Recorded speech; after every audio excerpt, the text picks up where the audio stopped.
All right, thank you very much, everyone. I think everybody knows the universal signal for please take your seats. Thank you very much for coming today. I believe this is the 35th annual Henry T. King Annual Conference. We have a very, very exciting conference scheduled for you today. I want to thank our keynotes very much, Ambassador Jacobson, who we will hear from shortly. This conference is really monumental, not just for the amazing speakers, but also for the topic. It's hard to believe that just 200 years ago, actually 200 years ago this year, our nations couldn't have been further apart. And now we're talking about rethinking our border, expanding it out to having one security perimeter. So it's really amazing. Now today we're going to talk all about that, but before that we have a lot of people who helped make today possible, and I just briefly want to thank them. I want to thank our co-presidents, Dean Scott, Dean Mitchell, our national directors, Professor Carmody, Kai Carmody and Michael Scharf, our executive committee led by Jim Blanchard and Jim Peterson, as well as our advisory board, our academic center, staffed by Nancy Pratt and her assistants, Jared Gregory and Alice Simon, as well as all the students who helped make today possible. And last but certainly not least, I need to thank our sponsors, because we wouldn't be here without all of your help. We've included in the packet, in a colored printout, a list of those who are supportive of the Institute. Thank you very much. Please, I urge everybody to take a look at these people. These are the people who care deeply about Canada-U.S. relations, and without their help, today would not be possible. Now, at this time, I'd like to turn the podium over to a very important person to the Institute and to the school, both schools, Mr. James Blanchard. Jim has a long career in public service as ambassador to Canada, as a U.S. representative, and as governor of Michigan. And one common thread in all of this is that he cares deeply about Canada-U.S. relations. And while as an incoming managing director, I wasn't all that thrilled that he has ties to Michigan. I am from Ohio. I'm willing to let it slide because we are incredibly, incredibly lucky to have him as a co-president of our board. Jim, I'd like to welcome you to the stage.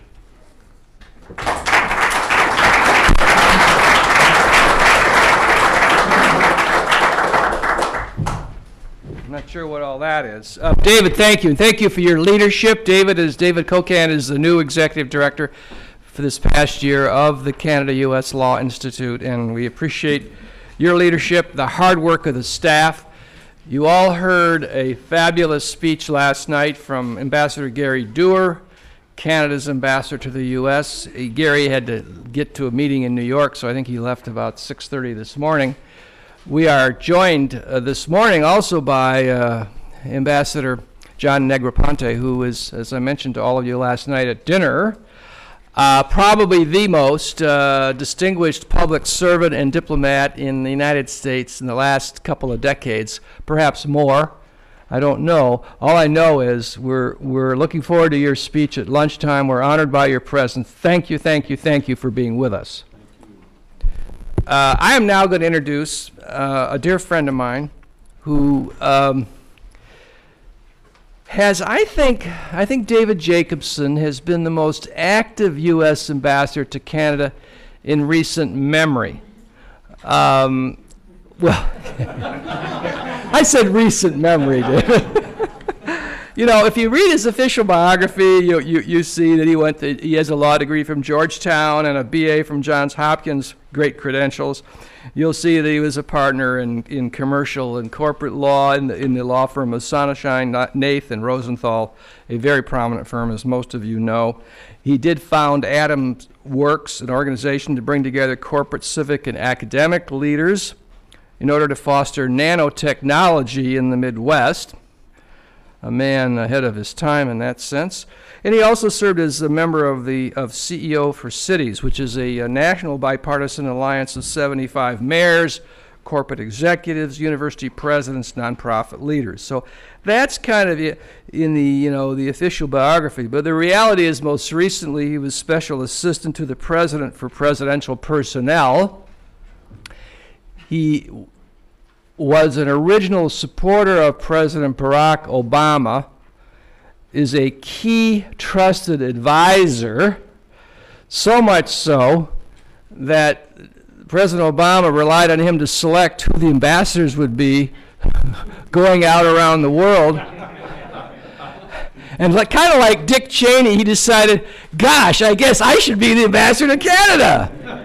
Cheney, remember Cheney was put in charge to figure out who should be George W. Bush's vice president. He finally said, all roads lead to me. Anyway, he knows what a fabulous job it is to be U.S. ambassador to Canada. Trust me, it is one of the great public service positions and challenges that you can have because you get to deal with every issue. And David has traveled the country widely, more than any ambassador in recent memory. He's deeply involved in all the energy issues, which are a centerpiece of our integrated economic relationship with Canada. He's been very much involved in the Beyond the Border discussions, which is the topic of this conference. He has been a tireless champion of the yet-to-be-built, but soon-to-be-built, new bridge between Detroit and Windsor, a public bridge, which we will get. He's been a staunch advocate for regulatory harmony, for a level playing field with intellectual property. And as I said, under the U.S. system, an ambassador not only represents the State Department, they're not only the chief of mission of the embassy, which includes many, many departments, not just state, but the ambassador is the president's personal representative. So I want to give to you someone we're delighted has come back from last year to this year to be with us. President Barack Obama's personal representative, David Jacobson.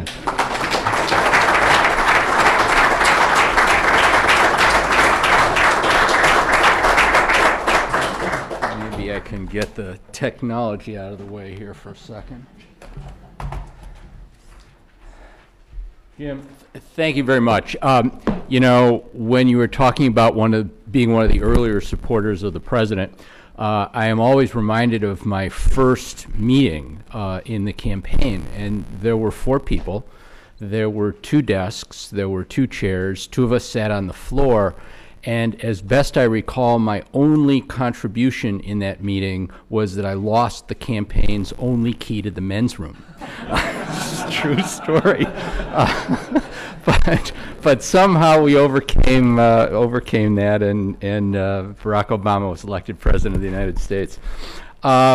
It is great to be here in Cleveland. It's particularly great to be here in the spring. It is just beautiful here. I was wandering around earlier at the Botanic Gardens looking at the flowers. Yesterday, as you heard last night, Ambassador Dewar and I went to the Rock and Roll Hall of Fame, where we both relived our youth, which is getting more distant by the day. But it is great to be here, and it's great to see so many people in the audience who are not only critical to the relationship between the United States and Canada, but so many really good friends, starting with Jim Blanchard. I said last year when I was here that Jim has been a dear friend, a great advisor to me in this process. One of the greatest, if not the greatest, ambassadors to Canada from the United States. But he told me before I came that I really ought to travel when I get to the country. You heard last night about his train trip across Canada. And he just didn't give me the details of how big the country was. And I got here, and on the first day I said I would go to all 10 provinces in the first 2 months. I didn't even know what that meant. But I said it on TV, so I had to do it. And I did follow in his footsteps. And in fact, on a train is where I met Ambassador Dewar. Ambassador Dewar and I rode from I guess we rode from Saskatoon to Winnipeg on a train, something I never thought I would be able to say I did. And it was about 8 hours, and our wives were with us, and there was nothing to do but eat and talk and get to know each other, and that really was the beginning of a great relationship. There's so many other people here, Jim Peterson, Ambassador Negroponte, who also gave me, we were talking about this the other day, among the best advice that I have gotten about how to be an ambassador. As you heard, I am not a career diplomat, which by the end of my talk will be painfully obvious. But I was having lunch with Ambassador Negroponte, and we were talking about what it's like to be an ambassador and his distinguished career. And I asked it in just the height of naivete. So, like, when you have some difficult problem with your host government, what do you do? And he looked at me like I was nuts, and he just said, diplomacy. And actually, that really is among the best pieces of advice, and the importance of relationships, and using those relationships to further the interests of your country. And it really has been great. And they're just Admiral Parks. Where's the Admiral? The Admiral Parks, and thank you for your service. And you know, the topic of this conference of the border and how we improve the border, and you're one of the critical people who every single day is responsible for that, and we really appreciate it.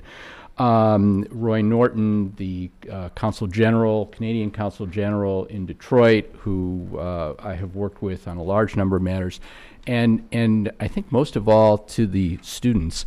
It's good to have you here. I'm always reminded when I'm in a room like this of my law school days, and like you guys, I always sat in the back row. So, so there's hope for you.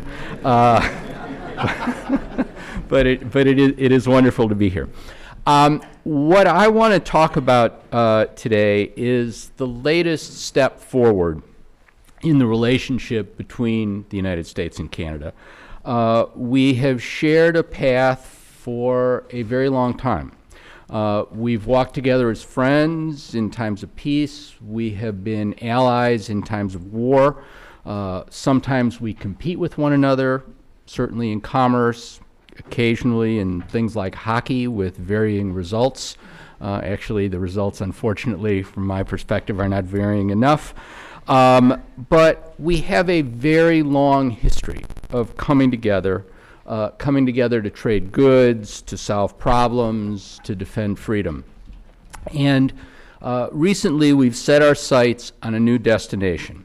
In December, last December, Prime Minister Harper and President Obama met in the Oval Office to sign the new Beyond the Border Agreement. And at the same time, they agreed to form a new body to improve regulatory alignment between our two countries. And the setting of the ceremony, the Oval Office, which for those of you who have been in there, it's, you know, if your heart doesn't skip a beat walking into the Oval Office, there's something wrong with you. But being in there and the sense of history and the sense of progress helped to illuminate to me the long-term importance of what the two leaders and our two countries were trying to achieve together there that day. We are taking a bold and an important step forward. We're pursuing a shared vision to enhance the security and the economic competitiveness of our two countries. And today what I'd like to do is to discuss these agreements, what they mean, the important advances that they're going to bring to the people of both countries. And I also want to talk head-on for a few minutes about some of the concerns that have been raised about those agreements. And I want to begin with an overview, brief overview of the two documents. First, Beyond the Border. In the 21st century, we are confronted by the need to address risks and threats that can take shape very far away from our shores. At the same time, it is very important that we contribute to the future prosperity of our two countries by reducing the irritants to the critical trade relationship between the United States and Canada. And Beyond the Border was conceived to promote and to pursue both of those elements and to pursue both of them at the same time. Now, the title of this conference is The New Perimeter Initiative, Will Security Trump Trade? And my answer to that is a false choice. That one of my predecessors, not Governor Blanchard, and it was in a very different time, immediately after September 11th, rather famously said in Canada that security always trumps trade. And we have learned a lot in the last 10 years. And one of the things we've learned is not only is that a false choice, but perhaps the only way that we will have a secure North America is if we have a more efficient border, if we do less of the dumb stuff and more of the smart stuff. And that's what Beyond the Border is all about. There are 4 key areas to Beyond the Border. First, addressing security threats early and addressing them as far away from North America and as far away from the border as we possibly can. Second is facilitating trade, and we do it in order to improve the economic growth and, very importantly, to create jobs by smoothing the flow of goods and services between our 2 countries. Third is cross-border law enforcement, and we're going to do this in large part by sharing information in order to better identify threats and to protect our citizens. And fourth, protecting critical infrastructure and cybersecurity in order to ensure our physical and our technological infrastructure are modern, they're efficient, and they're effective. That is the essence of Beyond the Border. The second agreement, regulatory cooperation, the goal is very simple. It is to better align the regulatory approaches of our 2 countries. Now, that sounds really, really, really boring. But it is actually very important. And it is a very effective way for both Canada and the United States to support growth and investment and innovation in these very difficult economic times. We're going to tackle the so-called tyranny of small differences, reducing the regulatory burden and the duplication in order to provide direct and tangible benefits to consumers and to businesses.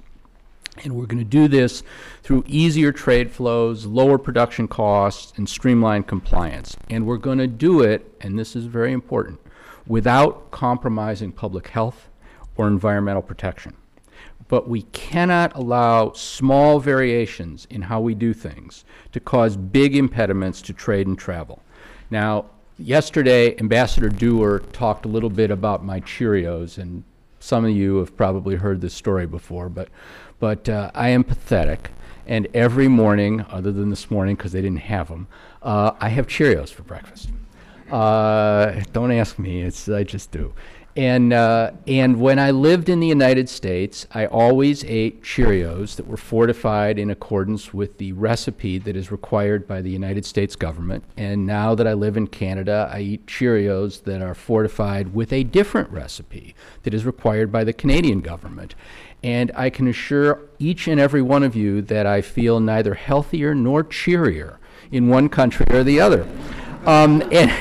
And when I was the first time I told this story, somebody raised their hand and they said, well, okay, Ambassador, which one should we adopt? And my answer was, it doesn't matter. No one, when any of you go to Canada on vacation, I always forget where I am, and you order some breakfast cereal or deodorant or any one of a number of things. People come to me with lists of things that are different, seatbelts. You're not sitting there and going, oh my God, I am going to die if I eat Canadian breakfast cereal, and vice versa. It just doesn't matter. But these things really do make a difference in terms of cost, in terms of competitiveness, in terms of customer satisfaction. So that's the gist of what these 2 documents are. Those of us in government refer to them as BTB and RCC because we've decided that government really did need 2 more acronyms. And I don't think that I am revealing any state secrets here when I say that we really have been delighted and we've been encouraged on both sides of the border by the largely positive reaction to what we're doing and to where we're headed. The president of the American Auto Policy Council described the agreements as great news for North American manufacturers, and he said that they'll significantly improve our economic competitiveness. The president and chief executive officer of the Canadian Chamber of Commerce described the signing as a major victory for businesses and citizens on both sides of the border, and then he added, sometimes governments get it right. I take that as a very backhanded compliment, but I'll take it nonetheless. Now, there have been some concerns that have been expressed as well. The one that I have personally heard most often is motivated by a skepticism toward outcome, not toward outcomes, but toward process.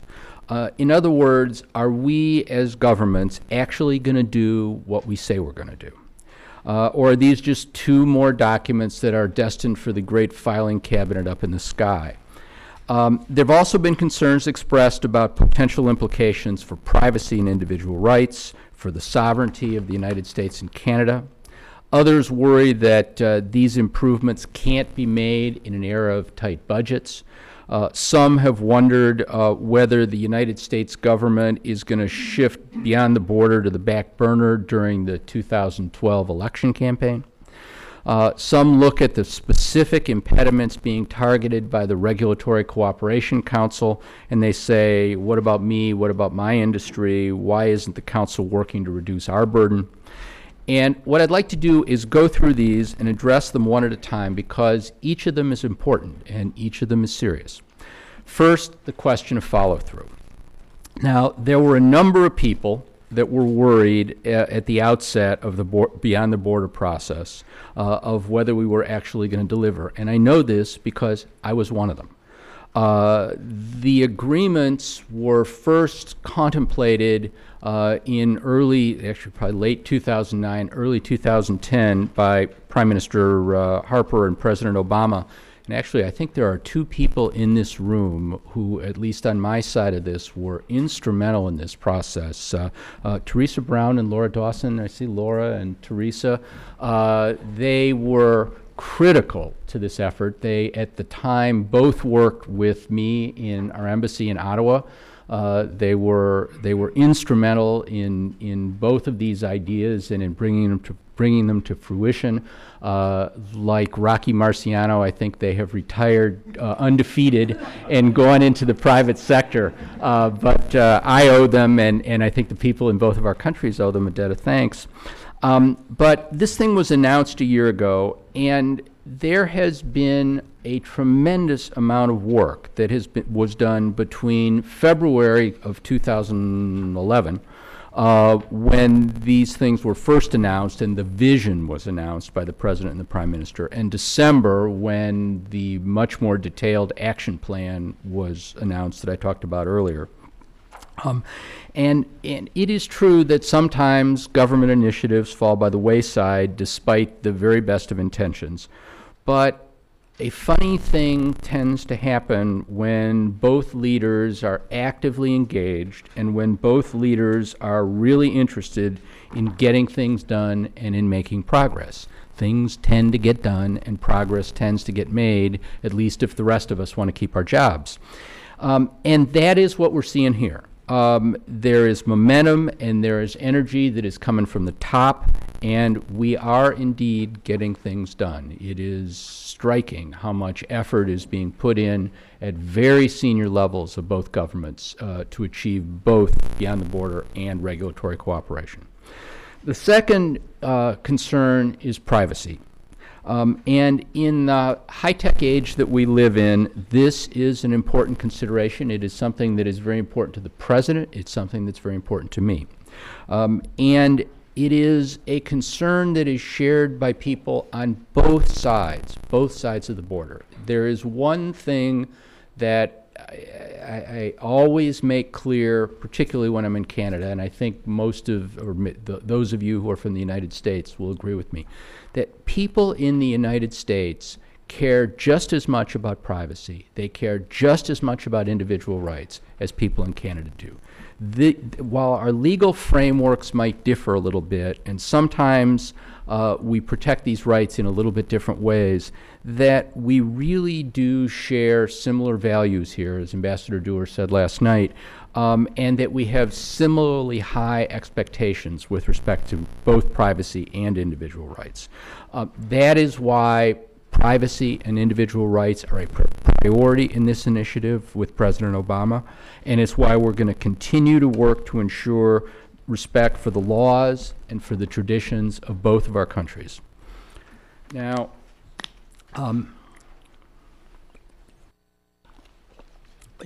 to that end, one of the very first deliverables under the Beyond the Border initiative is a joint Canada-U.S. statement of privacy principles, and that is being worked on as we speak, and it will be announced shortly.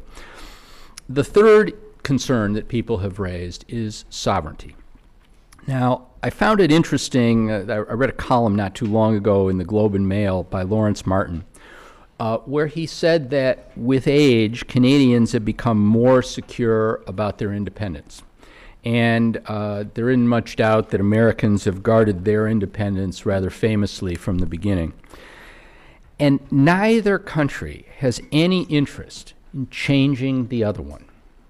I know I speak for my government when I say that we not only respect, but we value our separate histories, our separate traditions, and our separate constitutional and legal frameworks. No one has a stake in trampling on the other, and this is about making the most of the common ground that we all share. The fourth issue is budget concerns. And honestly, when you're in the United States government these days, budget concerns are a big deal. And they are in Canada as well, but they are particularly a concern in the United States. But there is one area where I really do not see them having a marked impact on this process, and that is the Beyond the Border effort. We are quite confident in the United States that we can meet our Beyond the Border commitments within our normal operating budgets. And given that Beyond the Border is being advanced at the highest levels of the Canadian government, we are confident that the Canadians will be able to do the same. We, both sides, intend to achieve these initiatives, and we intend to achieve these initiatives on time. The fifth concern is elections. Now, you probably noticed that there's an election going on in the United States. You've also probably noticed that there's pretty much always an election going on in the United States. But I think we can all rest assured that while some debate whether we establish a 51st state on the moon and a few other things that have become hot topics during this discussion, that the work on the border and on regulatory cooperation is getting done. I can assure all of you that politicians on both sides of the aisle recognize the need to improve the economy, to increase trade, and to make this border more efficient. I get calls regularly from members of Congress, from senators in both parties, and this is one that just is not partisan.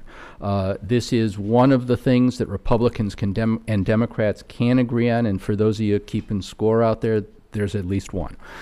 The sixth and the final concern is from those whose products and industries are not specifically addressed in the first iteration of the priorities of the Regulatory Cooperation Council. This is the what about me crowd.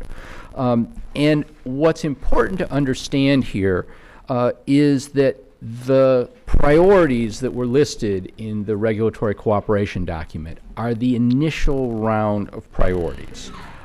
We are focused, and the Council is focused, on issues where there is a lot of common ground, where there is a strong desire for cooperation on both sides of the border, the so-called low-hanging fruit, and areas that are going to have significant effect on the economies of both countries and on jobs, areas like autos and pharmaceuticals and agriculture.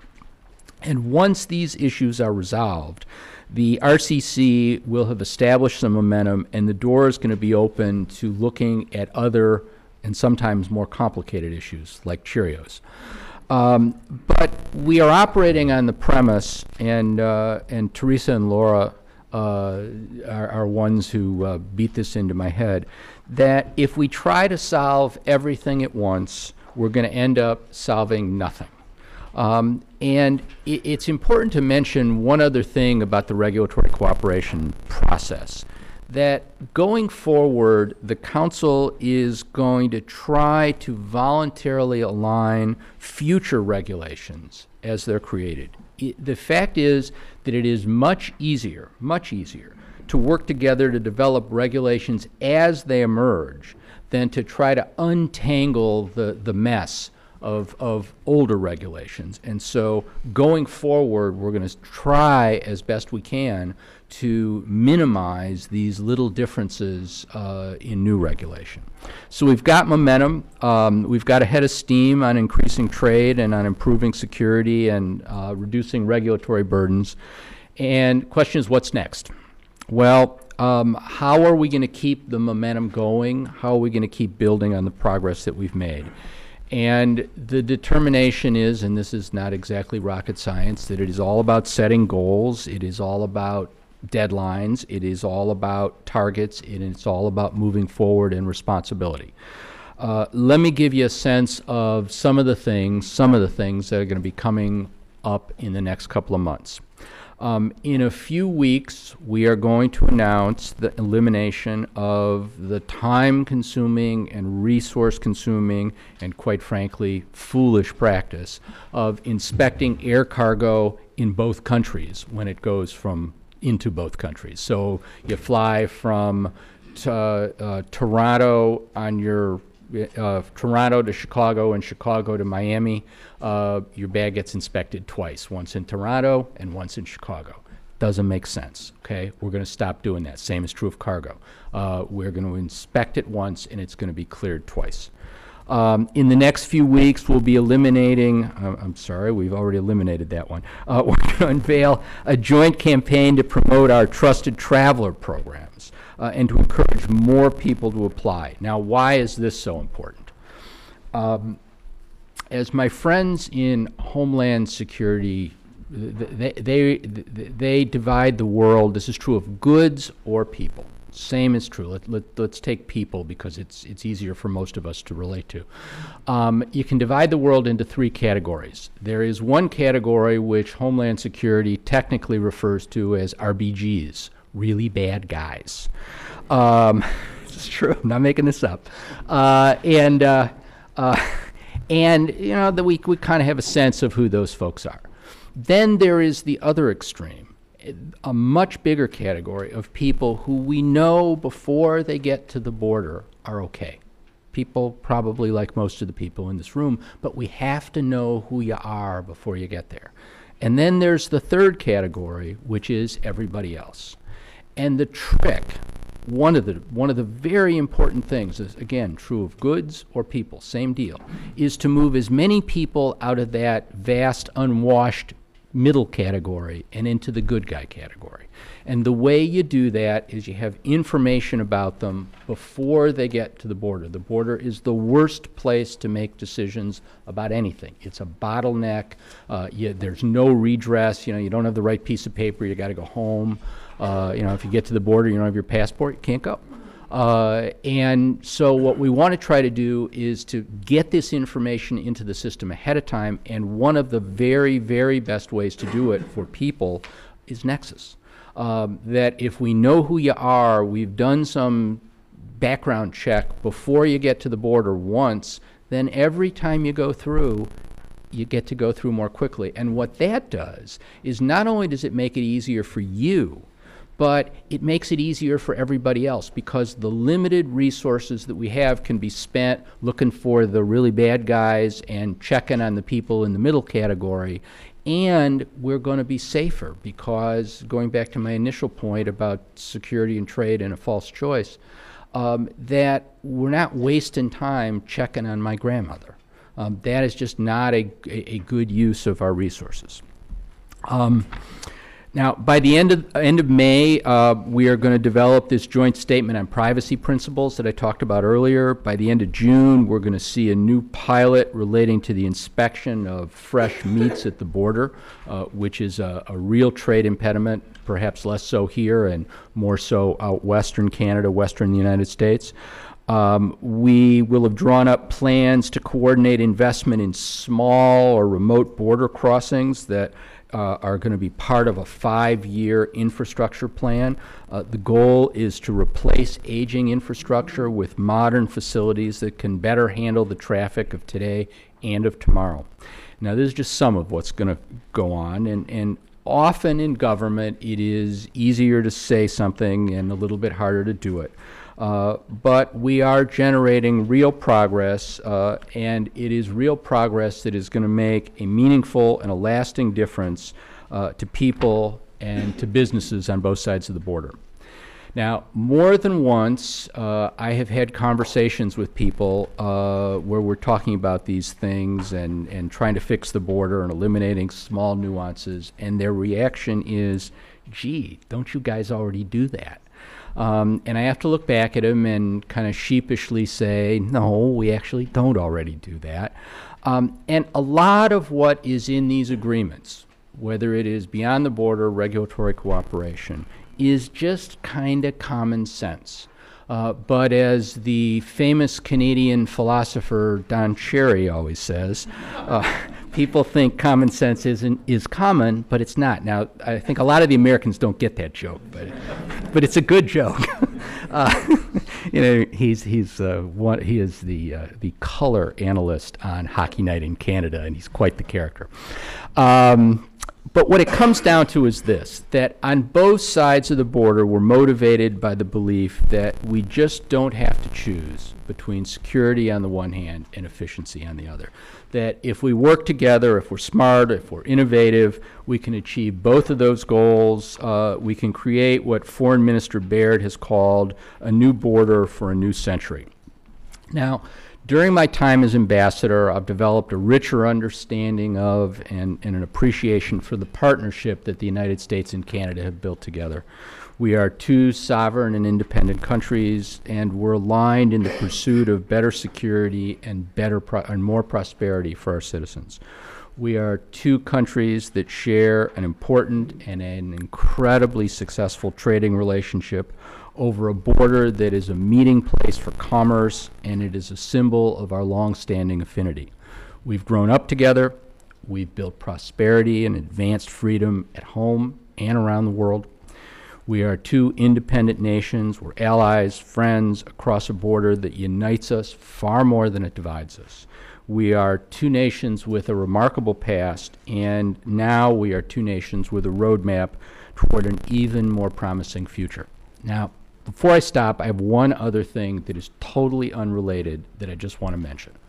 And it builds on something that Ambassador Dewar said last night, and that is his reference to PNWR. And PNWR is the Pacific Northwest Economic Region, I don't know, it stands for something like that. And what it is it is a group of premiers and governors, state legislators and members of legislative assemblies, leaders in the business communities on both sides of the border, leaders in the academic communities on both sides of the border, people from the NGOs and civil society in general. It's everybody. It is leaders in California, Oregon, Washington, British Columbia, Alberta, and Saskatchewan.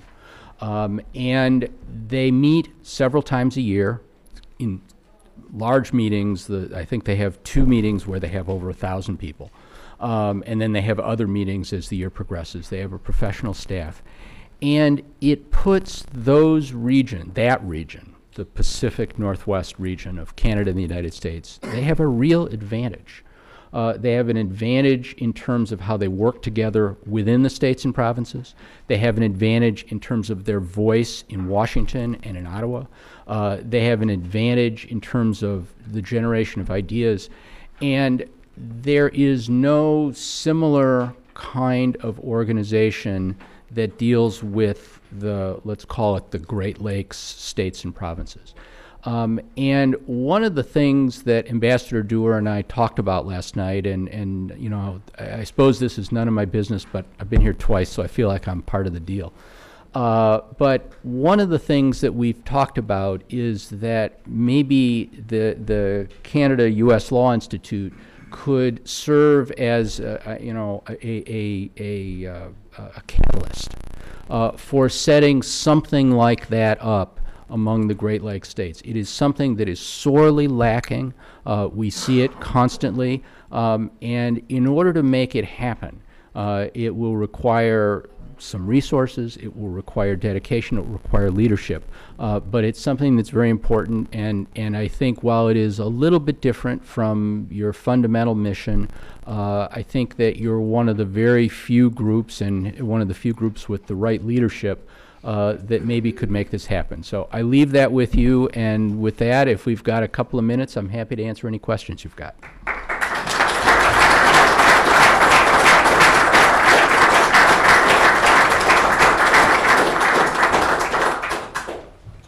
Yeah.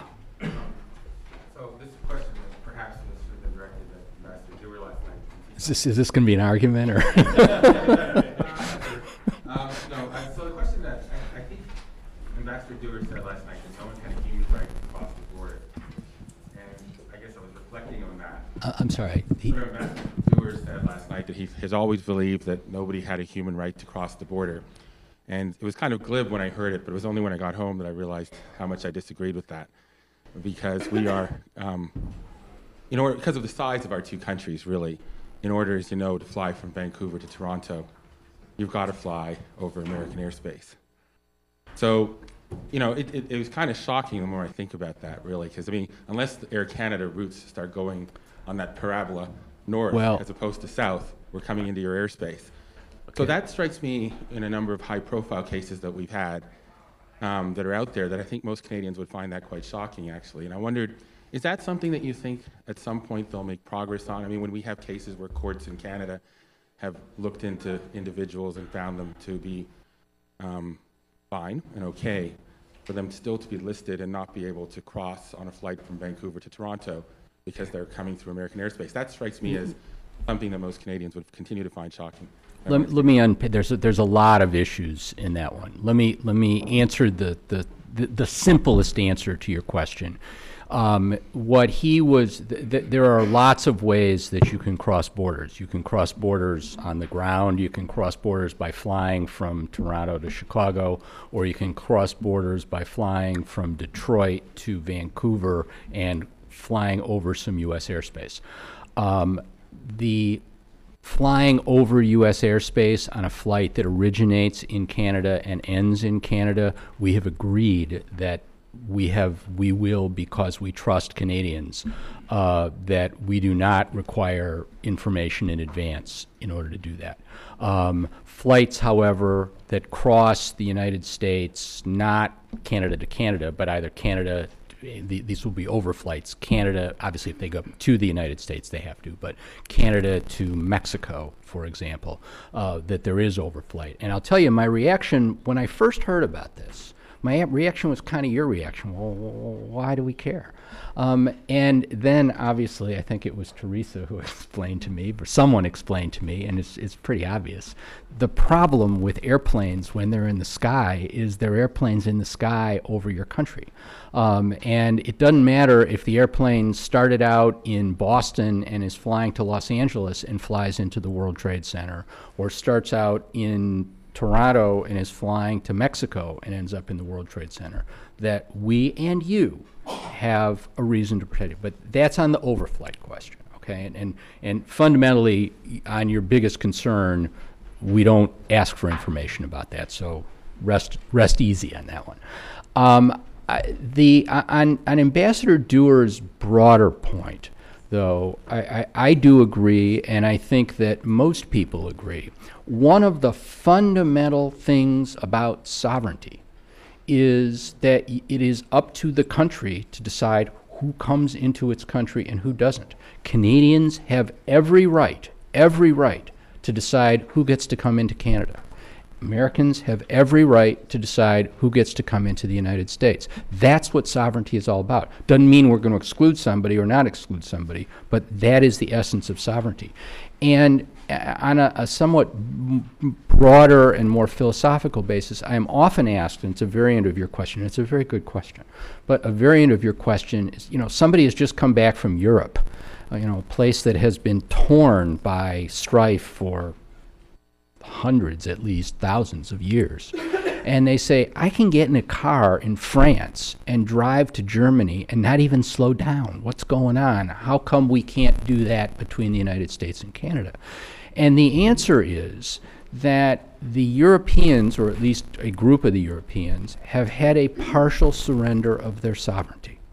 And I gotta tell you, I don't hear a lot of people in Canada or in the United States clamoring for that. That there is an understanding of who can get into the Schengen group of countries in the European Union and who can't.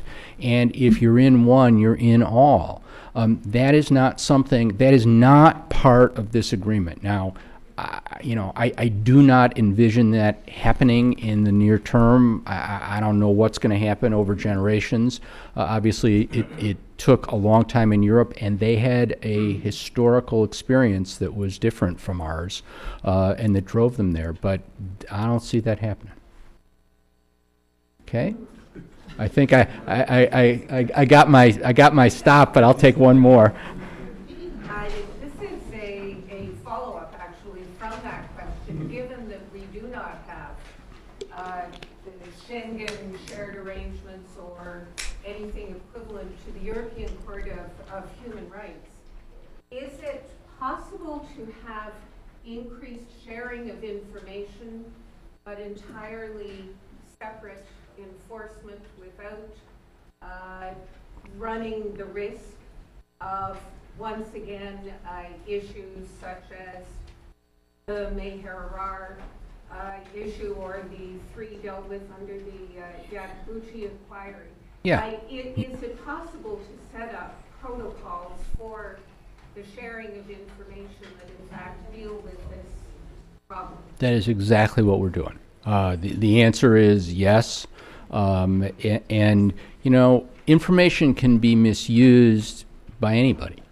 It can be misused in Canada about Canadians, in the United States about Americans, in the United States about Canadians, or any place else. And the issue is, how are we going to protect privacy? How are we going to ensure the individual rights of people?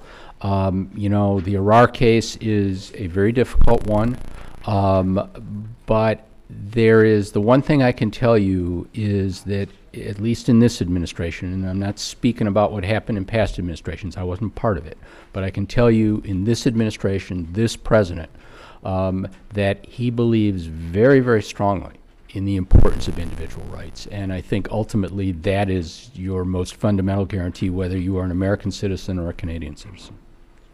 All right, I think I've gotten the hook here. Thank you all very much, and as I say, it's great to be here.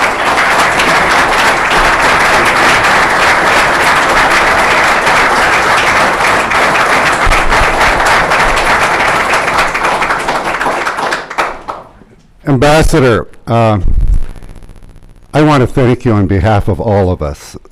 What an honor to have had you here 2 years in a row.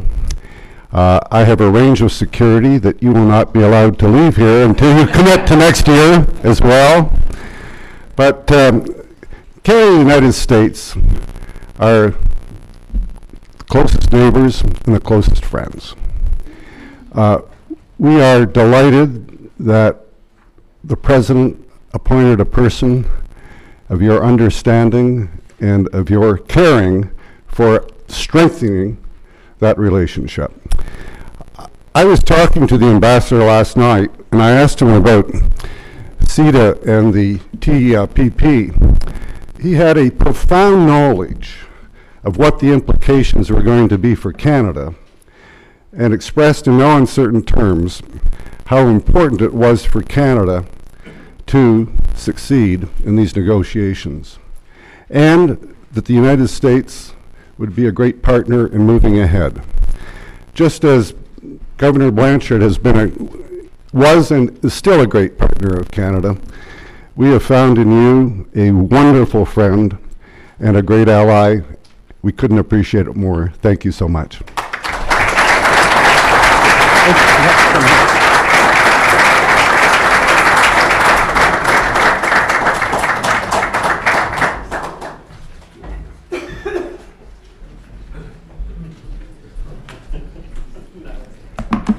Thank you very much, Mr. Ambassador.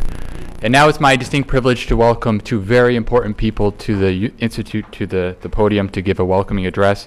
I don't know if many of you know, but both of our schools, Western and Case Western, had the very fortunate experience of bringing on two incredibly talented people to run the schools, and as a result, to become presidents of our institute, Dean Lawrence Mitchell and Dean Ian Scott. Dean Mitchell.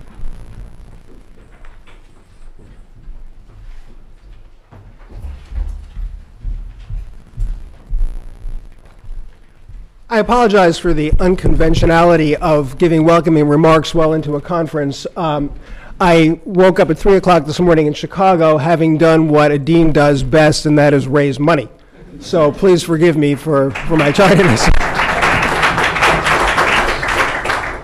One of the true privileges of being the dean of a law school like this is welcoming the speakers and the attendees at some of our spectacular conferences. But this one is truly remarkable. I get to welcome a room full of ambassadors, dignitaries, and just great people to the Canada-U.S. Law Institute Annual Conference. This institute is a really unique undertaking, and I didn't know that I was going to be privileged to be co-president when I accepted the deanship here. Started by Sid Picker in 1976, this institute is the premier law-related think tank for Canada-U.S. issues, Canada being the most important country to us on our northern border. The opportunity for this institute to produce white papers, to influence government decisions, to analyze the most important problems that confront these two nations as they deal with each other every single day, is really special, and it's been done spectacularly well. Before I go on to talk a little bit about it in any further depth, I want to thank two people who have brought this institute tremendous new life, and Dean Scott will do his own thanking, but I'm going to thank my side.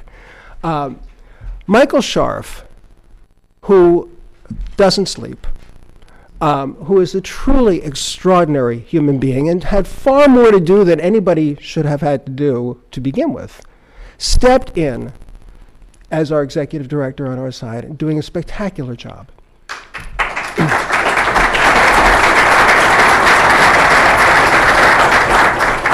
For all of Michael's great work, the real new life in this institute is David Cohen. This law school made an investment by hiring David for the purpose of running this institute. David, I have watched David. I have watched David handle some of you guys. David has spectacular poise, presence, imagination, drive, and energy. And really, David, I am so proud that you're alumnus of our law school, and that you are here to make this institute everything it can possibly be. That honors Henry King, in whose memory this conference is held. It honors the relationship between our two countries. It honors the time and effort of the distinguished speakers we bring here. So over the years, this institute has had tremendous influence. But I just want to spend a minute or two updating you on what's been going on since David and Michael took over. On February 22nd, we hosted the first ever CUSLI experts meeting in Washington, where 25 top industry and government experts from the US and Canada gathered to analyze the ramifications of the Beyond the Border Action Plan. We hosted an exciting distinguished lecture series at Western Ontario and Case Western Reserve, including Ian Laird, Patricia Burkholz, and Davis Robinson. We held a groundbreaking Niagara International Moot Court competition in Washington, D.C., where teams from across Canada and the U.S. competed for the opportunity to argue the final round, an international moot court competition that is growing and growing, and I know David and Michael have tremendous ambitions for this competition, which will be realized. The final round's being judged by 3 of the most distinguished judges in the world. We've increased the website. We've built new student opportunities with internships and our US, Canada-US Law Journal and our Nexus blog. We have developed an ambitious fundraising plan so that we can finance this institute to make it everything it can be and support the great work that David and Michael are doing, that all of you who are affiliated with the Institute are doing. And so I won't keep you longer because you have far more interesting people to hear from than me. But before I turn the microphone over to Dean Scott, I simply want to say that this extraordinary institute is just a jewel in our institutional crown, and that you all being here helped to make it that way. Thank you so much.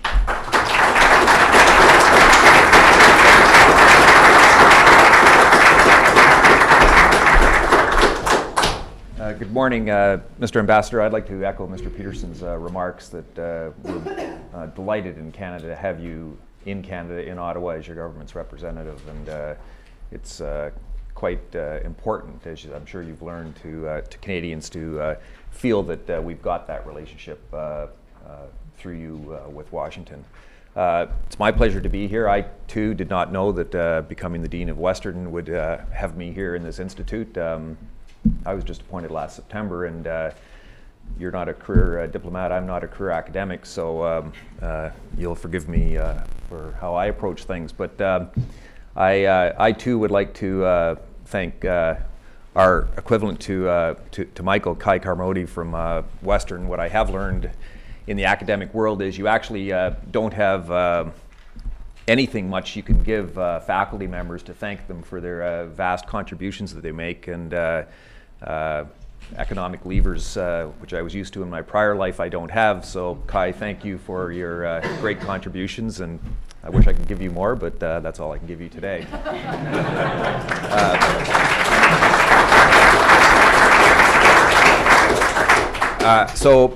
Unlike Dean Mitchell, I would like to talk about the future for 1 minute, and that might surprise you students because clearly I have less of a future compared to the past I've had, but I think it's the obligation of people like us that take on leadership roles in organizations like this to actually think about the future and be committed to the future for the benefit of the students and those that come after us. And the quality of the contributions this institute has made over the years, I think creates a challenge for us to ensure that it continues. And Dean Mitchell mentioned a few things that we intend to be focused on. I can tell you that I am committed to ensuring that this institute has the continuing support of Western University, or the University of Western Ontario as it used to be called. And we have some challenges ahead of us. I look at challenges as opportunities, and we will be committed to ensuring that we continue to strengthen our vision and our support. Like Dean Mitchell, we need money to function, and it's tough to say, but as we saw this morning with Mr. Blanchard, it's important to take a leadership role, and we thank DLA Piper for doing that, and I will be looking for that kind of support from others as well as we refine our goals going forward and look for the support we need. So all the best to all of you. I hope you enjoy the conference as well. Thank you.